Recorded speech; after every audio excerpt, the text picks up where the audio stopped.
네, 예수님께서 오늘 마가복음 1장에 보게 되면은 그 가르치심과 그 사역의 그 삶이 얼마나 바쁘셨는가 하는 것을 우리가 알 수가 있습니다.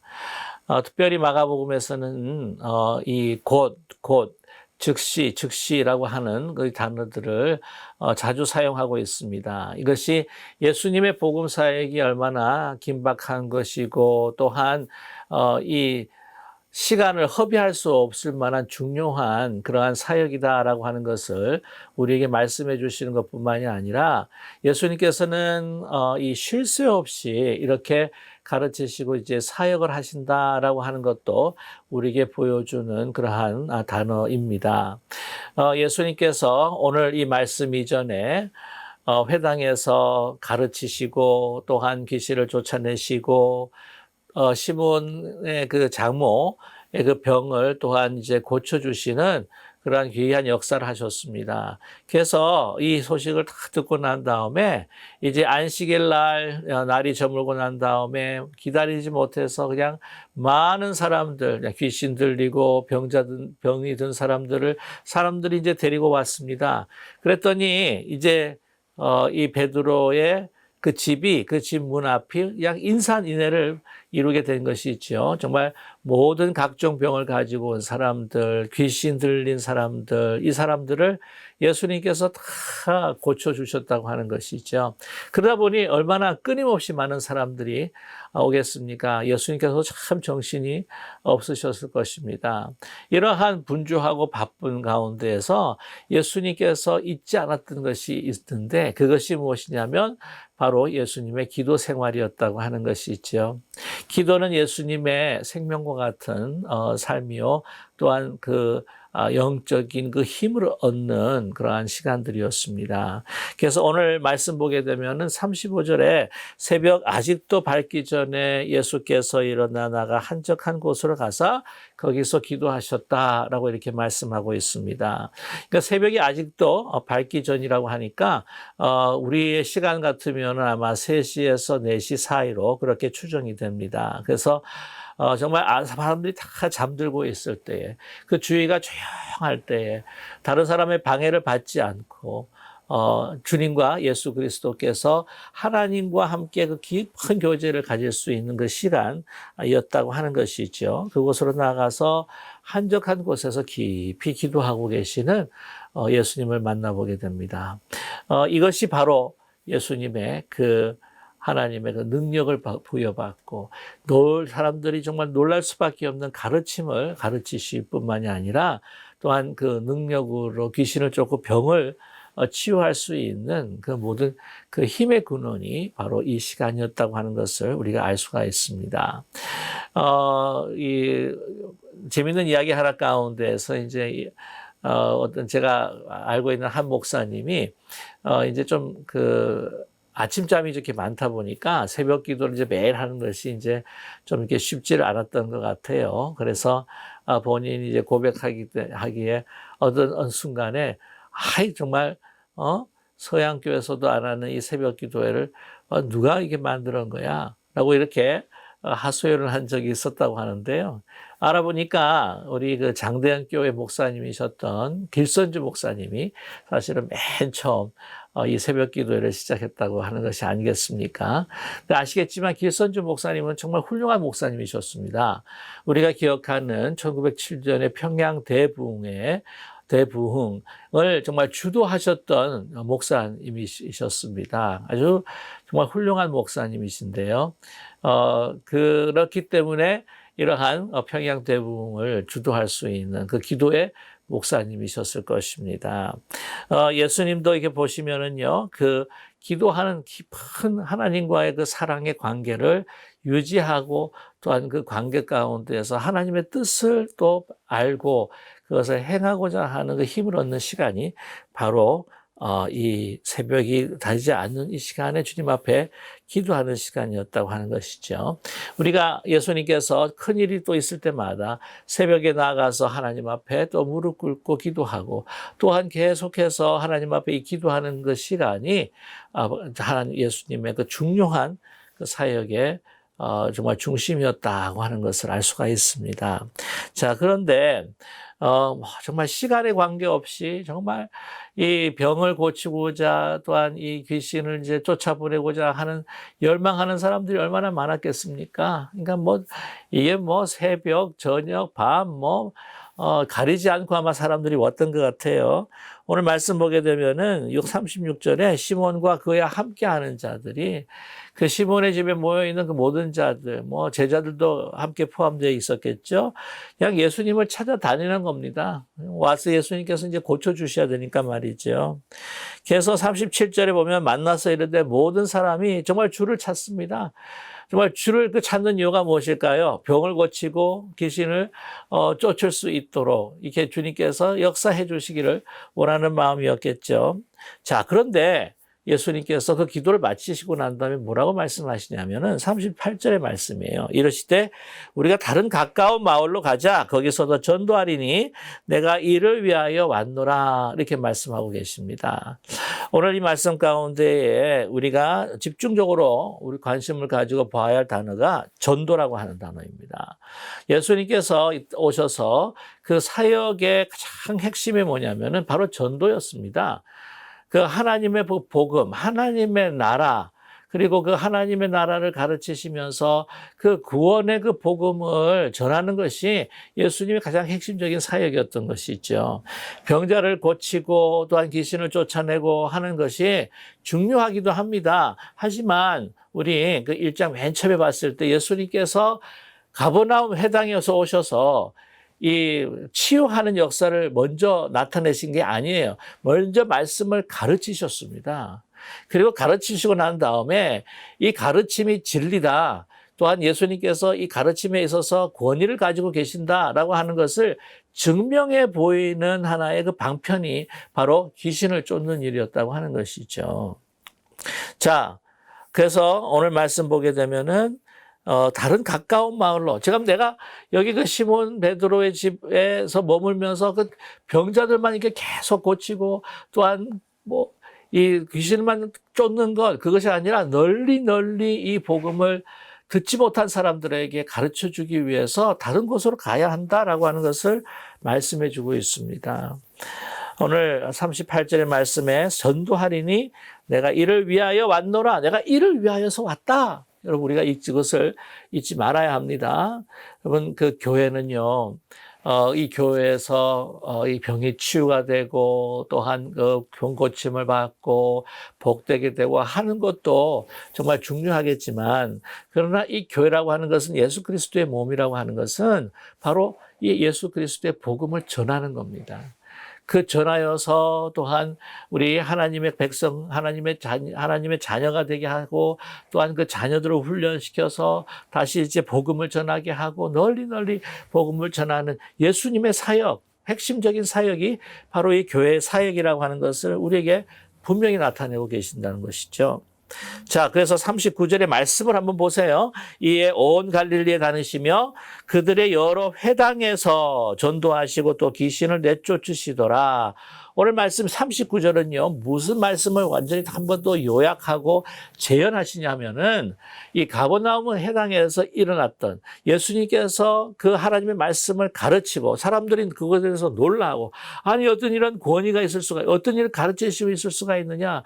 그 더욱이 이것이 정말이라고 하는 것, 진리라고 하는 것, 이것을 나타내시기 위해서 또한 이 그 방해하고 나왔던 그 귀신조차도 쫓겨나가는 그 사건이 일어난 것이 아니겠습니까? 오늘 말씀에도 순서가 전도하시고 귀신을 내쫓으시는 거예요.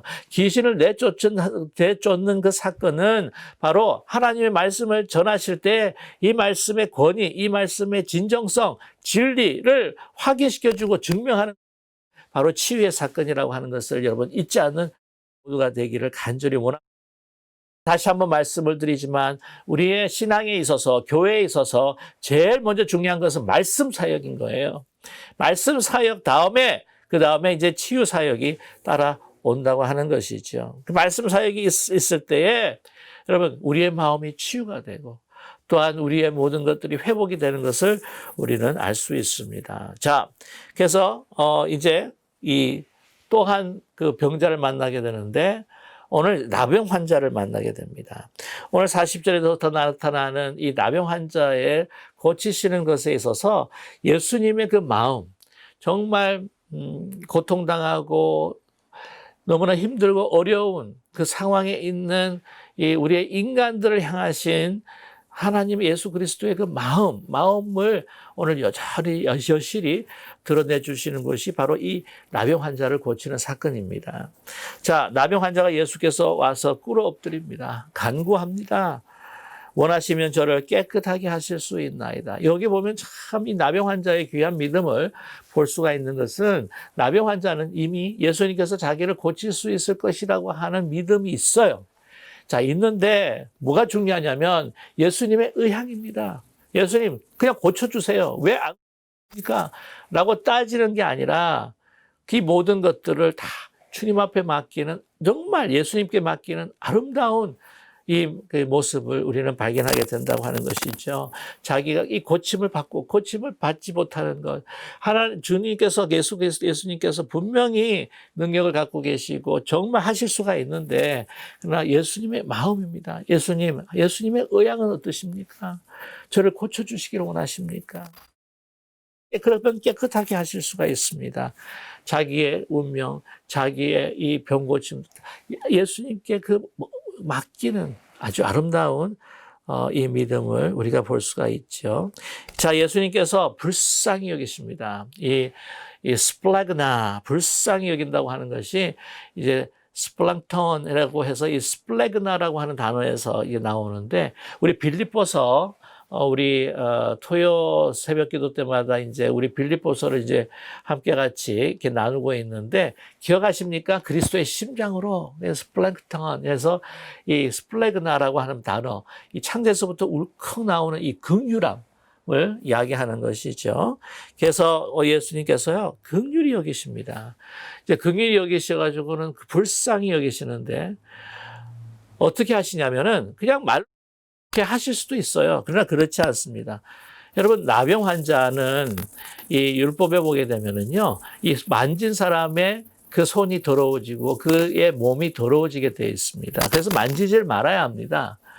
이 나병 환자 같은 경우에는 정말 깊은 고통을 갖고 있어요. 사람과 완전히 사회와 격리가 되고 가족과 격리가 되고, 진짜 소위 말하면 자기 스스로를 갖다가 평생 동안 자가 격리를 해야 하는 상황에서 완전히 아웃캐스트 된 상황에 외롭고 고통받고 모든 것들이 다 박탈당한 그 정말 깊은 고통 가운데 있는 사람이에요.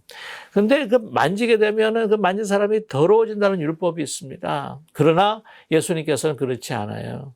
불쌍히 여기십니다. 그 어느 누구도 만지고 싶지 않은, 가족도 엄마도 만지고 싶지 않은 그를 만지시는 거예요. 예수님은 하나님의 아들이시기 때문에 이게 예수님이 더러워지는 것이 아니라 예수님께서 만지시는 것마다 깨끗게 하시고 치유되고 회복되는 능력이 나타나는 것입니다.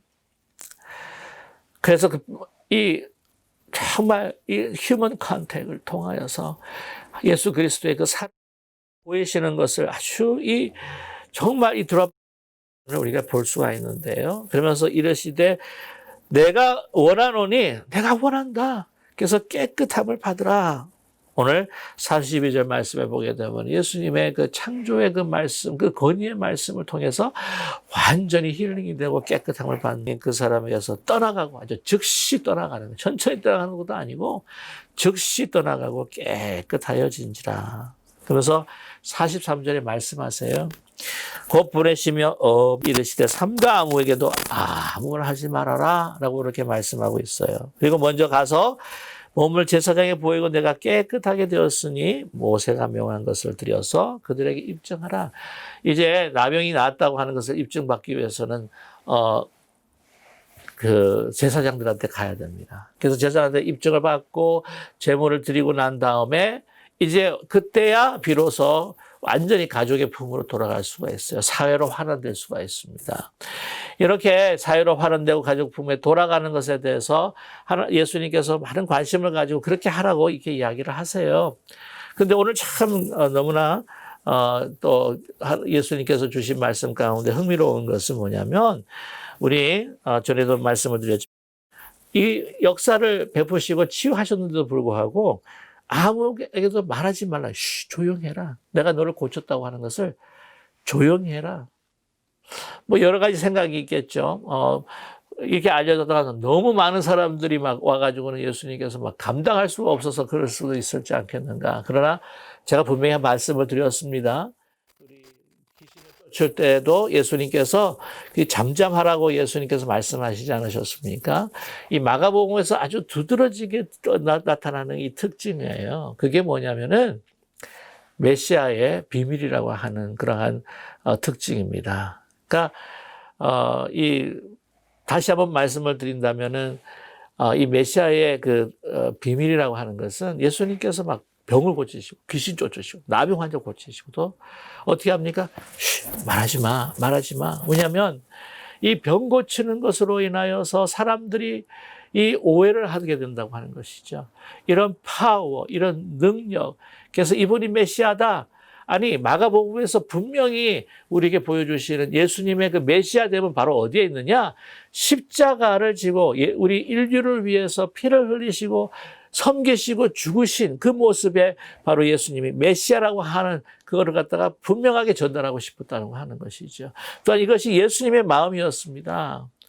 오늘 이 병 고치고 능력을 나타내고 이것도 중요하죠. 예수님이 하실 수 있습니다. 또한 우리를 긍휼히 여기셔서 하시는 거예요. 그러나 그보다 더 중요한 것은 우리 인류의 그 영혼의 구원, 아니 이 총체적인 구원을 위해서 십자가를 지신 예수 그리스도, 우리를 섬기시고 우리를 위해서 죽으시는 바로 그 모습이 우리를 위한 정말 구원의 참된 메시아다라고 하는 것을 이제 더 드러내시기 위해서 이 모든 이 능력이 나타나는 것들을 다 톤다운 시킨다고 하는 것이죠. 그것이 바로 메시아의 비밀입니다. 자, 그러나 그것을 어떻게 막을 수가 있겠습니까? 이 병 고침을 받고 나병 환자가 자기 고침을 받은 것을 어떻게 말하지 않을 수가 있겠습니까? 널리 전하고 널리 전하는 것을 오늘 45절에서 발견해서 사람들이 어떻게 그에게 나왔다고 하는 것이죠. 여러분, 우리가 이 병이 고침을 받았다. 그러면은 막 어떻게 병이 고쳐졌다고 해가지고는 막 이야기를 많이 합니다. 요즘에 유튜브 같은 데 보게 되면은 말기 사기였는데 막 기생충약 먹어가지고는 나았다고 해가지고는 막 알리고 있지 않습니까? 그러니까 이렇게 자연스럽게 막 알려지는 거예요.